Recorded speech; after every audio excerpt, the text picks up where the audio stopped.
سلام دوستای عزیزم، امیدوارم که خوب باشید. اینجا اصفهان یکی از شهرهای ایران هست و این بازار هم یکی از بازارهای قدیمی این شهر هست. این مکان تاریخی به سبز میدان یا میدان امام علی معروف است. با من همراه باشید تا مکان تاریخی سبز میدان اصفهان رو به شما نشون بدم.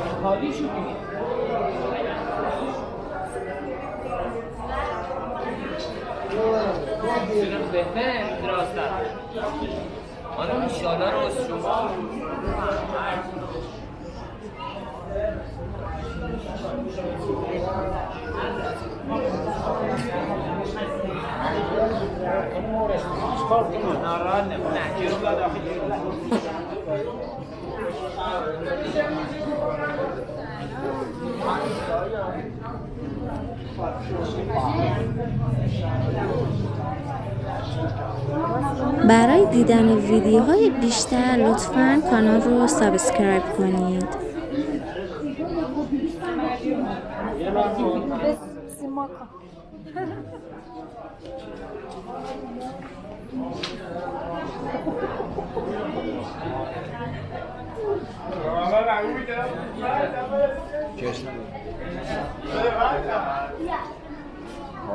Nasıl ya?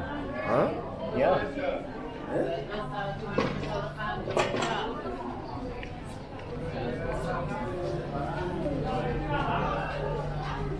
Yeah.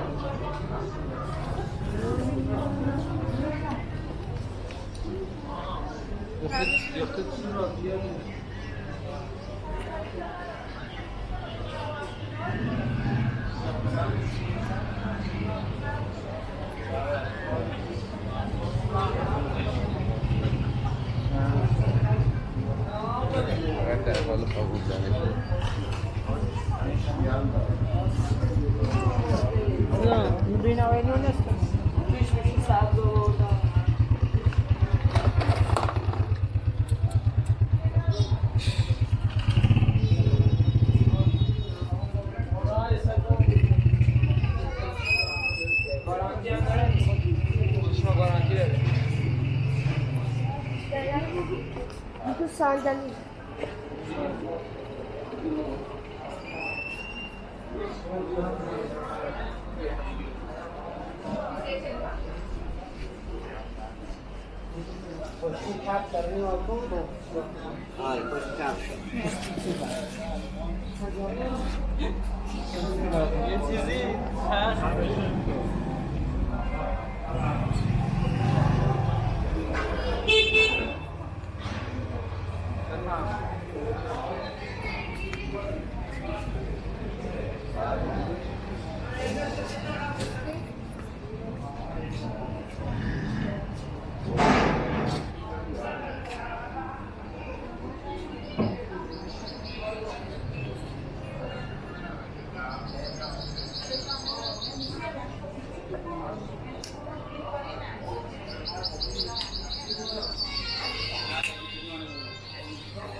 یک نقصی بار داشتی بود